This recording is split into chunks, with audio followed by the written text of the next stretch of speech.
Olá, amigos e amigas, bem-vindos e bem-vindas ao meu canal Por um Novo Amanhã. Eu sou o Luiz Horato e hoje eu vou falar sobre o atentado, ou suposto atentado, que o ex-presidente Donald Trump acabou de sofrer, ou melhor dizendo, sofreu há cerca de 2 horas aproximadamente, quando fazia um comício, pois ele é candidato novamente ao cargo de presidente dos Estados Unidos pelo Partido Republicano. No meio do comício ouviu-se estampidos supostamente de tiros, de armas de fogo, e daí ele se abaixou. Primeiro ele colocou a mão na orelha, depois ele se abaixou e depois subiu com um pouco de sangue no rosto. Eu particularmente confesso que eu já vi perfuração de orelha de mulheres e de crianças fazer mais estrago, produzir mais sangue do que saiu ali da orelha do cidadão, do sujeito, digamos assim.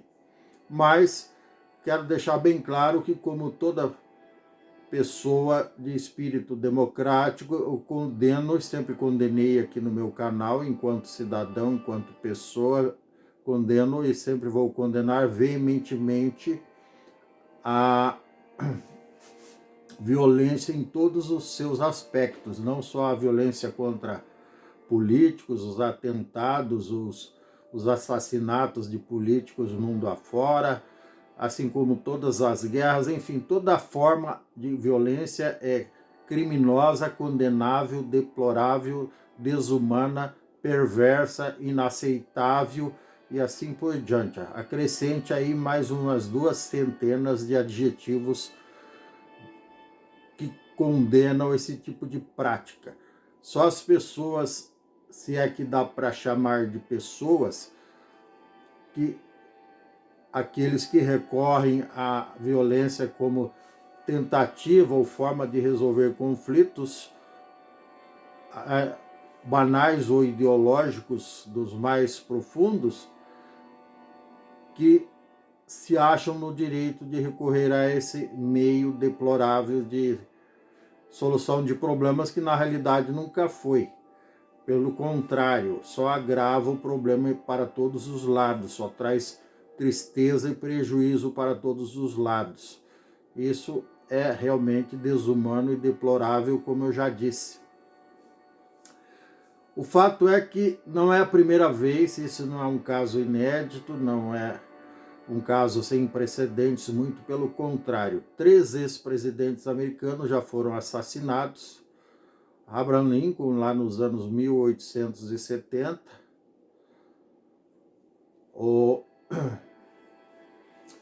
em 1963, o John F. Kennedy, o famoso John Kennedy, também foi assassinado no estado de Dallas, foi a tiros, lamentavelmente, que era do Partido Democrata, e enfim. Além de que, nos anos 80, o ex-presidente Ronald Reagan também sofreu uma tentativa de assassinato enquanto estava no cargo, não como candidato, que é o caso agora do Donald Trump. Resta saber se realmente foi uma tentativa de assassinato propriamente dito ou se foi uma armação. O fato é que a história se repetiu no caso do John Kennedy, que o suposto assassino foi preso logo em seguida e foi assassinado, como se fosse uma queima de arquivo, uma vingança de alguém que estava tentando vingar o John Kennedy. Então, isso ficou muito nebuloso, tanto é que se fizeram várias especulações, várias teorias da conspiração sobre a verdadeira motivação e os verdadeiros mandantes, ou se o próprio assassino agiu por conta própria, e até hoje não se tem resposta, pelo menos de conhecimento público, nem pelo povo americano e muito menos pelo resto do mundo, incluindo a nós brasileiros. O fato é também que aqui no Brasil já houve tentativas de assassinato a candidatos, ou supostas tentativas, incluindo aí o ex-presidente, o Bolsonaro, que levou uma facada num comício em Minas Gerais. Resta saber também qual a motivação do sujeito que esfaqueou o ex-presidente, por que ele fez isso, se foi por iniciativa própria ou se foi a mando, a pedido ou por sugestão de alguém. Isso também não vai ficar claro. Da mesma forma que não ficou claro o fato dele ter aí uns 4 ou mais advogados caríssimos defendendo ele, sendo que trata-se de um cidadão. Restou provado que ele é um cidadão comum e de baixa renda, que tinha poucos recursos. Tinha lá na poupança, digamos assim, na conta corrente, alguma coisa em torno de 17 mil, e os advogados que o defenderam aí, ou tentaram defendê-lo, mas obviamente não deu certo, porque ele foi condenado ao manicômio judiciário, por supostamente não ser uma pessoa que bate bem das ideias. E enfim, também é uma coisa que vai suscitar muitas dúvidas, ou já suscitou muitas dúvidas ao longo desse período transcorrido. E o fato é que a facada, infelizmente, fez muito estrago no ex-presidente, tanto que ele sofreu muito, e não sei se ainda continua sofrendo as consequências dessa tentativa de assassinato, cujo ferimento foi bastante profundo e implicou num tratamento demorado e delicado, deixando por algum tempo em estado grave de saúde, digamos assim. Então, nós condenamos todo tipo de violência, inclusive essa contra o ex-presidente Bolsonaro, e esperamos que, em ambos os casos, a justiça seja feita, não se limitando, obviamente, ao fato do sujeito que atirou, ou supostamente atirou no Donald Trump, hoje já ter sido assassinado quase que instantaneamente. Poderia ser uma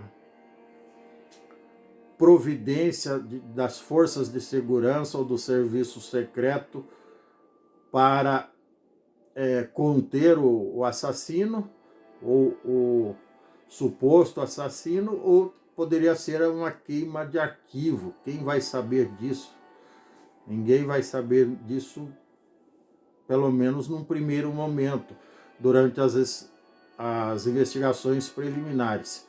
Esperamos também que não tenha sido uma armação, no intuito de forçar uma reeleição do presidente, dado ao fato que o ser humano, não só aqui no Brasil, como em qualquer lugar do mundo, tem uma predisposição a eleger os coitadinhos, as vítimas das circunstâncias e do sistema. Então, esperamos que o resultado final não seja esse e que o bom senso prevaleça na cabeça dos eleitores americanos, e que esse fato que feriu minimamente aí o Donald Trump, ou pelo menos supostamente feriu, pode ser que aquele sangue que apareceu nem seja dele, até porque uma outra pessoa além do atirador também perdeu a vida nesse episódio. Enfim, são incógnitas que restam esclarecimentos e, obviamente, cuja investigação cabe ao FBI, que é o equivalente à Polícia Federal Americana, ao Serviço Secreto Americano, ao Ministério Público e outras instituições de investigação específica que deverão tratar com muito carinho desse caso e trazer o mais rápido possível à tona a verdade sobre tudo isso. E outra coisa que merece registro é que o atual presidente e candidato pelo Partido Democrata, o Joe Biden, só não se pronunciou antes porque estava com a família numa cerimônia religiosa, numa igreja, durante o episódio, cuja cerimônia durou alguma coisa em torno de 1h30, ou seja, durante o tempo que ele não pôde se pronunciar, ele só soube lá dentro da igreja, provavelmente quando já estava terminando o culto, a cerimônia ou a missa, não sei ao certo. Mas ele já se pronunciou como deveria ser, condenando veementemente, enquanto chefe de Estado, enquanto presidente dos Estados Unidos, todo tipo de violência e manifestando a sua preocupação e a sua empatia, digamos assim, a solidariedade ao seu oponente Donald Trump. É o mínimo que se esperava dele. Embora o Donald Trump, assim como o ex-presidente Bolsonaro aqui do Brasil, sejam extremamente favoráveis ao armamento indiscriminado das pessoas, da população. Não sabemos qual o motivo disso, não temos a menor ideia poderia ser pura e simplesmente para fazer média com os CACs, que seriam os caçadores, atiradores e colecionadores, para ganhar os votos dos caras, ou poderia ser também para receber algum tipo de apoio, digamos assim, de campanha, um aporte financeiro para incentivo para as suas campanhas, ou poderia ser para receber um incentivo mais delicado, tipo assim do nível propina ou suborno mesmo, ou ainda poderia ser, as hipóteses são gigantescas, ou poderia ser para dar anos sabáticos para as forças policiais, para eles descansarem, e daí a população passa a resolver seus litígios por conta própria, no estilo do Velho Oeste do século XIX, ou ainda poderia ser para desmantelar o Estado, desmantelar as forças policiais, também pela mesma motivação, para que cada um resolvesse seus problemas e seus litígios no estilo também do Velho Oeste. E daí o Estado economizaria uma grande fortuna, no caso dos Estados Unidos, bilhões de dólares, e no caso do Brasil, bilhões de reais em investimentos em policiamento, segurança, viaturas, armamentos, munições, coletes à prova de balas, combustível para deslocamento e alimentação dessas pessoas, enfim. São várias as hipóteses, poderíamos elencar mais umas 30 ou 40, mas acho que já deu para ter uma ideia das N possibilidades que existem quando se trata de política. São apenas ilações, apenas suposições, mas que nos levam muito a pensar quando se trata de figuras públicas. Os alvos são, como se diz, bastante disputados, os ânimos são bastante acirrados em campanhas políticas, principalmente em campanhas polarizadas, que acontecem não só nos Estados Unidos, nem não só no Brasil, mas em grande parte do mundo, e isso acaba criando esse tipo de atitude deplorável, que são tentativas de assassinato ou supostas tentativas. Quem não se lembra do que aconteceu no México e em outros países aqui da América Latina recentemente, né, com várias tentativas de assassinato e alguns assassinatos, inclusive, se eu não me engano, na Bolívia ou na Colômbia, não sei, teve eleições há pouco tempo, e teve nada menos que 14 candidatos ou pré-candidatos assassinados. Isso é muito triste, tá bom? É isso. Se você gostou, dê um like, dê um joinha, inscreva-se no meu canal, não custa nada. Ative o sininho para receber novos vídeos em tempo real. Saúde, sucesso, gratidão e tchau. Até mais. Namastê.